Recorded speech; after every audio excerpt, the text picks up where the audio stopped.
I'm Catherine McLean, founder and CEO of Dylan Green, and today I have with me Andrea Luecke. Welcome, Andrea. Hi, Catherine. How are you? Good, thank you. Good. Andrea is joining us from Rhode Island. I think she's my first podcast guest that I've had from Rhode Island. So welcome. We have a population of 2,000, so I may be your first and last. First and last, yeah. So I want to talk a bit about some of your career history and then obviously what your current position is now as the executive director of CTLR, for those who may know, the Cleantech Leaders Roundtable. So you started off at the city of Milwaukee to the Solar Foundation, which is now Interstate Renewable Energy Council. Tell us a little bit about your very impressive background and about your new role, which congratulations, by the way. Oh, thanks. Impressive. It always makes me chuckle when somebody says I have an impressive background. I have very humble roots. I grew up in rural Wisconsin, hiking, biking, riding horses. I lived in the very, very beautiful Driftless area and went to public school. And as soon as I was old enough, I got the heck out of there and did a lot of international travel, had a lot of adventures, more public school. And then, eventually I had some career success. But it's been a little bit of a circular path. There was definitely no roadmap for me to follow. I didn't have any mentors, not a lot of guidance, paved my own way. And definitely at some point we should grab a glass of wine and I'll tell you about the story when I walked home from central Mexico. So, oh wow, a lot of good adventures, but no, really, no linear career trajectory. But the common thread is that I've always been a social entrepreneur. From the very beginning, I was interested in rainforest conservation, then international development, then solar research and education, and then now clean tech, community, and ecosystem building. It's been really awesome. It's been a wonderful sort of circular journey. And it's really forced me to embrace change and also trust in my abilities to transform and to design the life that I want, that I want to lead. And so it's been great. But yes, as you suggested, most people know me from when I was president and executive director of the Solar Foundation. I did that for over 10 years, moved lots of mountains, made a big mark. I'm really proud of all of that work, but those mountains, they were very heavy. Yeah. I'm still a little tired from carrying all those mountains. So after 10 years, I did make a conscious decision to step down in order to take care of my own health and the health of my family. I have a 9-year-old daughter who needed me, and of course, some aging parents, and it was a global pandemic and change was all around. So I initiated the change, and I knew that the Solar Foundation would be in great hands with IREC. I personally go way back with IREC, with Jane Wiseman and Joe Sarubi and all of the workforce OGs over at IREC. So I've known them forever. And there's just a lot of mission alignment between the Solar Foundation and IREC. Plus IREC knows how to manage federal funds, and that was the bulk of our funding. And so they were really a natural fit to absorb our programs and staff, and it made leaving that much easier. And because I really loved it. I loved the Solar Foundation. It was my baby. I raised it. But I needed a break, and I was really eager to take some time off and explore new opportunities. And so in my year off, I hiked a lot. I became a yoga practitioner. I got back involved with Rainforest, nonprofit that I helped to start in high school when I was a student activist. I did some coaching and some consulting on the side, and then that sort of got me into the Cleantech Leaders Roundtable because I was a consultant to Cleantech Leaders Roundtable in my year off. I was the head organizer for them for the Clean Energy for America Inaugural Ball. Oh, nice. I remember that. I was there. Yeah, that was a big smash. So we had over 3,000 attendees. It was a virtual event to commemorate the election and the inauguration of President Biden and Vice President Harris. 3,000 people were there, and we had literally rock stars. Billie Eilish, Akon, Bob Weir. It was amazing. And it was so successful, so epic that we were able to donate $200,000 of our proceeds to 10 environmental justice nonprofits via the Solutions Project. So it was just a smashing success. And then Jigger Shaw, who with Jake Sussman, they founded the Cleantech Leaders Roundtable. Jigger tapped me to replace him on the board because he was headed off to DOE to head up their loan programs office. And so I replaced Jigger. You can't really replace Jigger. I always think that there shouldn't be a Shaw after it. He should just be like Madonna or something, like Prince, like just Jigger. Right. Yeah, so those are tough shoes to follow, that's for certain. But no pressure, right? But they needed somebody who they needed a willing sucker. And they found me, and so I was on the board for doing some board work, but it became increasingly clear that the Cleantech Leaders Roundtable really needed more attention, more active staff support. It was being supported on a part-time basis by the Clean Energy Business Network. Abrams, and she's a rock star and super impressive, but she was wearing two hats, and you know how that goes. And so I was invited to help relieve her of those duties because it was just too much. And, CTLR has so much potential. And so after much negotiation and discussion with Jigger and Jake, I was convinced to come on board and be the first full-time executive director. And that's where we are now. Nice. Well, I'm really excited about it. I've really enjoyed being a part of it. I mean, a lot of it involves food and drink, which is something I'm very passionate about. Oh, really? Tell me more. But I just I've been to a few of the events now, and I just really enjoy it. I just think it's such a great mix of people. And I always learn something and meet people and learn and find out about things that I didn't know about before, in the industry. And I don't know, I just always find it just really worthwhile. Well, I'm glad to hear that. Yeah, I agree with you. It's got a lot of potential. The caliber of the people that we are working with is exceptional. I mean, we are talking about the very best, the very brightest, world-class entrepreneurs and investors. And we have a huge community of investors, and bringing those two groups together, a lot of magic can happen. And so that's what I'm trying to curate and create in this new role at the Cleantech Leaders Roundtable. So I want to talk a little bit about, you were in the Peace Corps as a volunteer. I've noticed that this comes up quite a bit in our space, that people started their journey in the Peace Corps. I guess that goes back to being just very mission driven from an early age. And you were in Morocco, which sounds absolutely amazing. And you did your undergrad degree in cultural studies and literature when you were there. So how did that turn into a career in Cleantech then? Exactly. It's all seemingly unrelated, pretty random. But yeah, I lived overseas actually for 7 years. I lived in Mexico and Ecuador and Spain and Morocco. I learned Spanish and Arabic and Berber. I still speak Spanish, but I pretty much forgot all of my Arabic and Berber. But I always wanted to join the Peace Corps and be a cultural attaché. That was my thing. And, Morocco is exotic. It's different. It's an extraordinary country. It's got the Mediterranean and the Atlantic. It's got 3 mountain chains. It's got the Sahara Desert and some of the most exceptional, welcoming people on the planet. And I lived there in Morocco for almost 3 years. And, my ties to Morocco, they run very deep. My daughter is half Moroccan, and she goes back with her dad to visit family almost every year for an extended amount of time.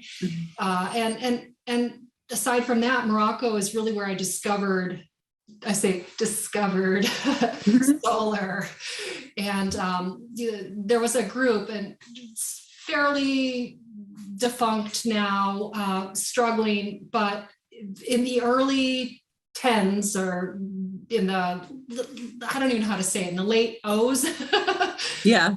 the late 2000s, there was a group called Desert Tech, and they are a consortium of governments and major companies that wanted to put massive CSP plants in the Saharan desert to export the power to Europe and presumably cities in North Africa and Central Africa.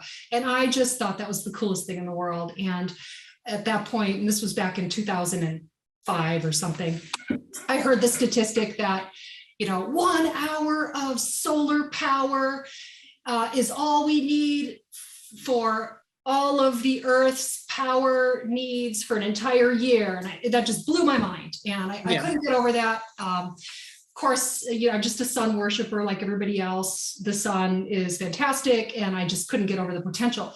So it was really, really there in Morocco that I decided to go back to school, got my master's in business, nonprofit specialization. And my dream was to be the executive director of an environmental organization, maybe a solar nonprofit.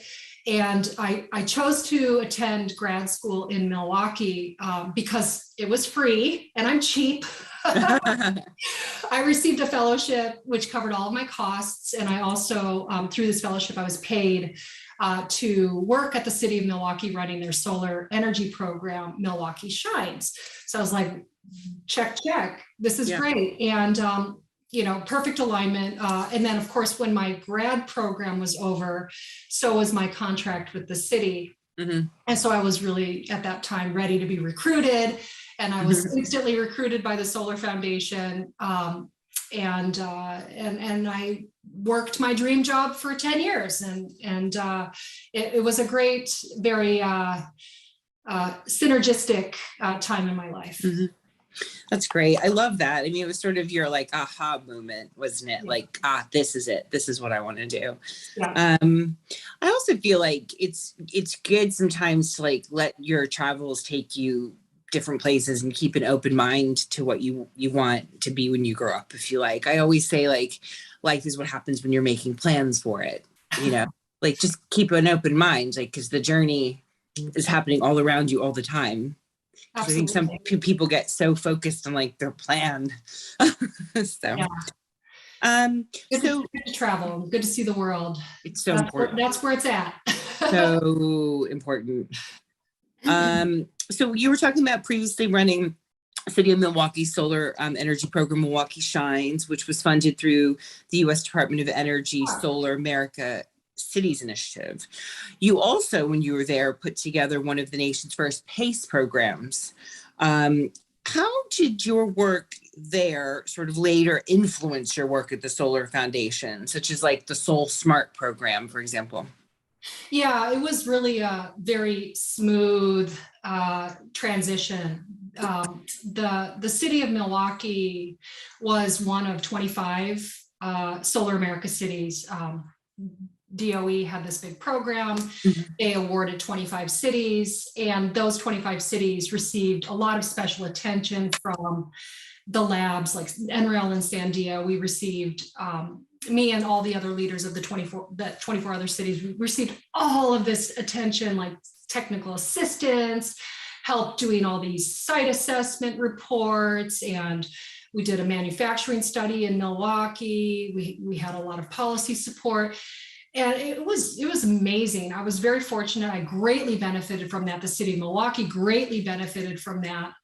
It really allowed Milwaukee, which is an inconspicuous Rust Belt city in the middle of nowhere, to really form an edge on policy and programs. And this is an edge that they continue to build on today. And so like all of these cities that were Solar America cities, we were all tasked with implementing low cost and no cost financing programs. And we decided at the city of Milwaukee to do PACE. And we were one of the nation's first PACE programs. PACE just really clicked with our city council because it was something that they could control themselves through the assessor's office. But we also did zoning and building codes, and we also really learned to think about economic development through the lens of solar.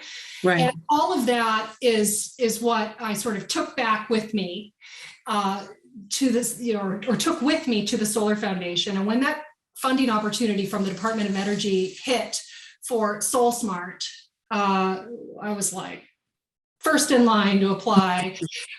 Basically in a matter of 2 hours, Philip Haddix, Alex Wynn, and I, we had formed our team. We put together this incredible team, and we wrote a proposal, and we won $10 million.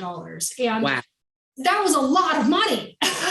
That's a lot of money now. It is, but I mean, it seems like there's zeros now on everything. Like everything is just exponentially growing so quickly. Yeah. But yes, we got a $10 million grant, and we were so good about implementing the grant that it's now since been renewed and expanded and extended numerous times, multiple times. And it all kind of stems back from, because SolSmart is all about policies and programs for local governments. And so it all stems back to my work. I don't want to take credit for everything, but definitely my work at the city of Milwaukee was foundational for giving us that baseline knowledge so that we could run some programs on the sort of soft cost reduction, city and county, local government implementation side. And then, yeah, like I said, when SolSmart hit that funding opportunity, we were like on it and we got it right away. Yeah. And that really kickstarted us. That created an enormous amount of growth. We more than tripled in size overnight. We had a lot of hurdles then, of course, compliance issues, staffing issues, and then, the job got a lot less fun, but it was also, we were making a difference and having an impact. SolSmart, its objective was to get 300 cities and counties to become solar friendly, work with us, make some changes, create a friendly marketplace for solar and solar companies. And now we're talking about 500, 600 cities and counties. It is just going gangbusters. And it's one of the most successful programs, I think, that's come out of the soft cost side of DOE's solar program ever. That's amazing. Really amazing. I want to talk about this. So as a lot of people know, I'm very passionate about diversity within our industry, but you've obviously been a champion of this long before it was talked about in such depth as it is now. So you spent many years at the Solar Foundation, REC, as we're now calling it. In fact, I believe you were the first employee at Solar Foundation, as you've mentioned. And looking back in your time there, some of the accomplishments that you're most proud of, I would assume would be something like the SolSmart program, but personally, I'm a big fan of this kind of Solar Jobs Census and diversity study. I actually think I have it on my website, if you notice. I don't know if you noticed. I'm glad to hear that. I have that SIA's information as well, because they've done a lot around this topic as well. I really want to hear about how this came about for you. Like, when was that moment you sort of felt like this needs to be talked about? It's not being talked about. We need to have some data. Walk me through that. Yeah. So, I was the first employee, grew it from zero, literally had a $0 budget, no staff, no endowment, nothing. And grew it to $6 million at our peak before I left and spun it into IREC. Super proud of all of the work, SolSmart, the work that we did in Puerto Rico through Solar Saves Lives, the Solar Schools, the National Solar Schools Consortium. I mean, we're just an incredibly prolific organization. But the thing that I love the most is the Solar Jobs Census. That's the thing that I felt had the most, it presented the most opportunity. It was the biggest gap that needed to be filled. And it really, that jobs messaging I knew from my work at the city of Milwaukee resonates with politicians and political leaders. And you don't talk about climate, don't talk about environment. You know, we could talk with each other about that. But when it comes to getting policies passed, the only way is to talk about it through that economic and jobs lens. And so from the very beginning, we knew that the Solar Jobs Census was going to be something. And it was, at first, in the first year, it was just this tiny little report. I barely had enough money to even do a national number. And the first number was like 93,000 solar workers in 2010. And then got some good media attention. People were like, oh, this is good. And the methodology looks good. And we hired BW Research partnership to do the methodology and the stats on the back end. And they did an amazing job all throughout. And super defensible, highly credible methodology. And then I had to go to war with everybody, the EEI and all of the naysayers, and really, defend the methodology. But we were able to defend it. Right. And that attracted attention and resources. And my goal with it was to get statistically significant solar jobs numbers for all 50 states. And I thought, wow, if we could do that, that's just amazing.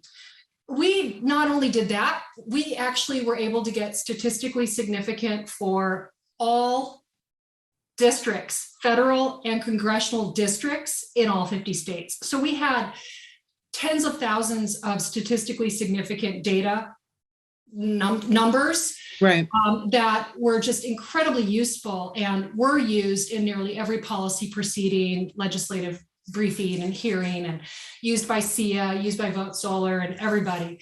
And it just was such an important piece of our messaging. And it really, I think, helped to unlock some political support for not just solar, but for renewables writ large.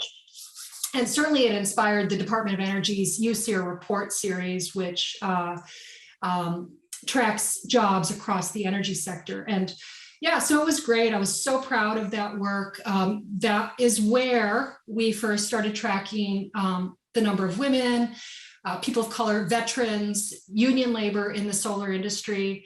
And that, of course, inspired the subsequent solar industry diversity study that I spearheaded a long time ago, before it was cool. And do you think we're making progress? I think we're making a lot of progress. Yeah. I think we're making a tremendous amount of progress. I don't know if the numbers are showing it per se. I think that at the end of the day, it's all about the numbers. Yeah. But I think that company culture has changed and is changing and is way more accepting and receptive to single moms and mothers and women and people of color and people from different backgrounds, people with accents. And I think that we're just becoming a lot more inclusive as an industry. Yeah. Vis-a-vis our culture. And so that's terrific. And I love that. And that's in part what I am infusing into the Cleantech Leaders Roundtable. Because our industry has been traditionally very male dominated. Certainly, a lot of the membership and the community in the Cleantech Leaders Roundtable is male. And we're trying to change that. And we're also trying to encourage and support through access to capital, access to opportunity, access to people, underrepresented founders and CEOs in the clean tech space. Well, I have to say, I was absolutely floored when I went to the CTLR event in DC a few weeks ago, the event during the day that you had sort of the lunch and the roundtable itself. I couldn't believe how many women were there. And it was, heavy hitter women. Like, these are like powerful women. These aren't like, this wasn't sort of, junior people. These were leaders in their field, women. And I was just really impressed with that, because I think there has been so much progress with Rise and WCS, and there's all these different women's organizations now that women can lean into. Hawthorne Club, Chief, on and on and on. But I think sometimes as a woman, you want to just be in a conversation with just a mix of both, right? And I think that's what I really felt at that event a few weeks ago. It was just a really nice mix of both people represented, both genders. Yeah, I totally agree. And I work really hard trying to make sure that we have nice balance. And it's a work in progress. So, we're not there, but we will be. And we are making conscious, concerted efforts every day. Andrea, so what are you most looking forward to working on in your new role at CTLR? Well, aside from all of the fun dinner events and the forums, which I love because I love the business networking. It really, gives me a lot of energy. But I would say the two things that I am most excited about are our angel investment initiative and our support for underrepresented founders and CEOs through our TELX fellowship. And in terms of the angels, we call it CTLR Angels. We did a lot of strategy sessions. You were part of our strategy sessions, and our group highly recommended forming an angel investment platform. We are constantly receiving pitches from companies, and we are in the room with some of the most visionary leaders and also some of the most deep-pocketed investors. A lot of high net worth individuals are in our community. And so we really see it as an opportunity to fill some gaps. We see that angel investing can serve as a bridge for companies as they try to cross that valley of death. And without angel investing at the seed stage, a lot of these companies that are trying to scale tried and true technologies that we know work and we need, they will go out of business because they just they're not at the life cycle, they're not at the phase where they can attract traditional banking, banks, even green banks, VCs, private equity. So angel investing is really, I think, a really important place for our group to plug in. And we're actively rolling that out. We're looking for partners. We're actively seeking pitches. People can follow up with me if they're interested in either, pitching, investing, partnering. And then, like I said, the TELX fellowship is really good. We're doing that in partnership with the Clean Energy Business Network. Last year, we rolled out our first cohort and we received more than 60 applications. We awarded 7 fellowships to 7 lucky individuals. And what we provide them is access to people, access to opportunity. We showcase them, we feature them, we provide them with mentorship from some of our more experienced founders, CEOs, CXOs. And we are doing it again. We're going to do it every year. We've got a new cohort that we're rolling out. We'll have applications available in a few weeks. July will be probably when we're accepting applications. And then we will be announcing the fiscal year 2022 cohort in early fall. So definitely check our website for that. And we're excited to continue supporting the TELX fellows in perpetuity. That's great. Thank you so much, Andrea. Oh, yes, you're welcome. Thanks for having me.